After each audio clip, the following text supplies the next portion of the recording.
He never thought life could unravel so quickly. One day he was sitting at his desk in a neat office, staring at spreadsheets and answering calls, and the next, he was called into a meeting where the words were cold, simple, and final. The company was downsizing.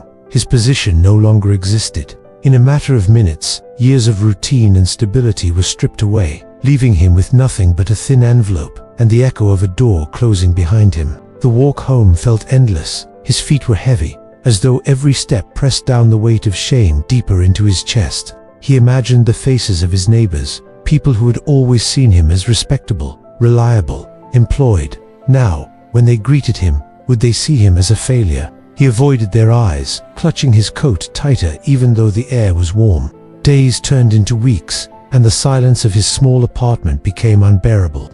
The walls, once simply walls, now felt like mirrors reflecting his emptiness back at him. The morning coffee lost its taste. The bed felt heavier each time he woke. He tried searching for new work, but rejection letters came quickly, each one carving deeper lines of doubt into his mind. He wondered if perhaps he had already peaked in life, and this fall was permanent. At night, he replayed old memories of his job, not because he loved it, but because it had given him a name, a place in the world. Without it, he felt invisible. People still walked by him in the street, but he felt unseen, like a ghost drifting through a world that had moved on without him.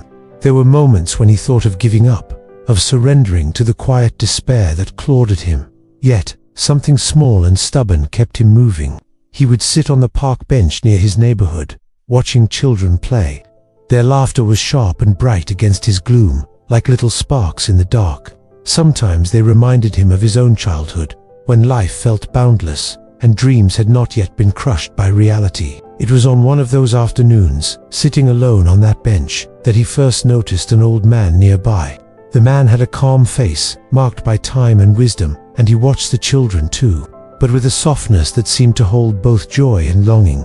Their eyes met for a moment, and the old man gave him a nod, as if he understood a grief too deep for words. That quiet acknowledgement planted the first seed of change, though he did not yet know it. The next time he saw the old man, it was at the same park bench. This time, the man spoke first, his voice calm yet carrying the strength of someone who had seen many seasons pass. He asked why he looked so burdened, and though he had no intention of sharing, the words came spilling out. He admitted he had lost his job, that he felt useless, that each day seemed like a slow fading of his worth. The old man listened quietly, nodding, never interrupting. When the silence settled, he simply said he had been a teacher for 40 years, and that losing a job did not mean losing one's value. He told him that the world was filled with children who needed guidance, children who could not afford even the simplest education. A pause hung in the air. Then the man asked if he had ever thought of teaching, not for money, but for meaning. The thought seemed almost absurd. He had never been a teacher, never stood in front of a group of eager or restless children. And yet, that night, the words stayed with him, not for money, but for meaning. They whispered through his mind as he lay awake, staring at the ceiling. The following week, he passed by an alley where a group of children played with scraps of cardboard and chalk drawings on the pavement. Their clothes were worn, their shoes broken, but their eyes carried a brightness he had almost forgotten. He hesitated, then crouched down and began showing them a simple game he remembered from his childhood. The children laughed, copying him, and for the first time in weeks, he felt a spark of warmth inside his chest. Encouraged by that moment, he returned the next day with a notebook and a few pencils. He started teaching them basic math, simple words, little lessons that spilled out of him more naturally than he expected. The children listened, wide-eyed, eager to learn. Their excitement lit something in him that he hadn't felt in years. Each smile, each question, each clumsy answer became a small piece of light cutting through the fog of his despair. But not everyone understood. Some neighbors mocked him, saying he had fallen so low that now he was playing schoolteacher in the street. Others questioned why he would waste his time on children who would never make it far.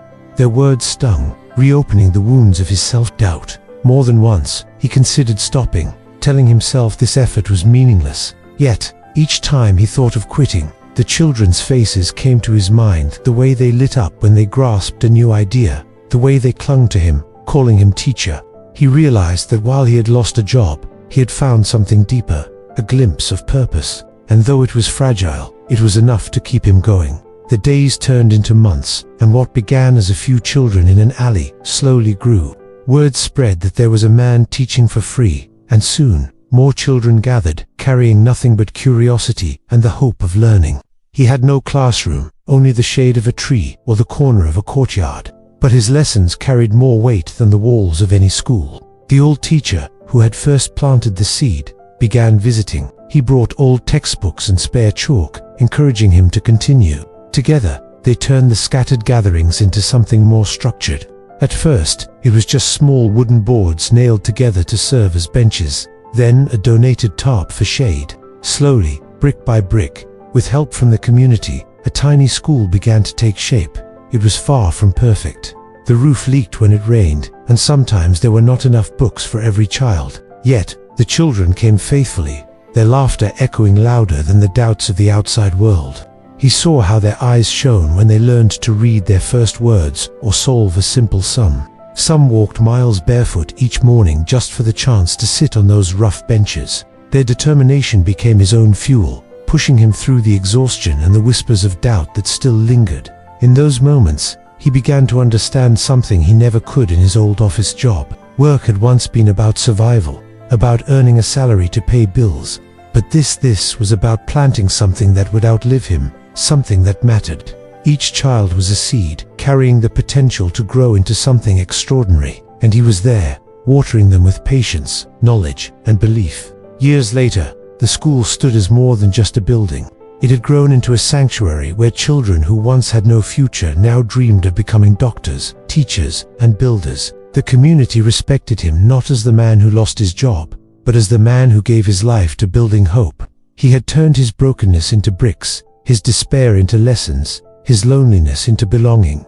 Sometimes, when he walked past the park where it all began, he thought of that first nod from the old teacher.